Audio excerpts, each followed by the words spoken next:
So ఇప్పుడు మనం గమనిస్తే ఇప్పుడు బంగారం పెరగాలి అని అంటే దానికి కావాల్సినటువంటి డిమాండ్ కంప్లీట్గా దాని వైపుగా మూవ్ అవుతూ ఉండాలి. కానీ ఇప్పుడు డిమాండ్ ఎటువైపు మూవ్ అవుతుంది?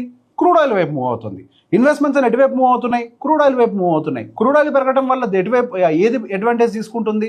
డాలర్ అడ్వాంటేజ్ తీసుకుంటుంది. డాలర్ ఆ స్థాయిలో పెరిగిపోతూ ఉంటే బంగారం ఇంకా పెరగడానికి అవకాశం దొరకదు.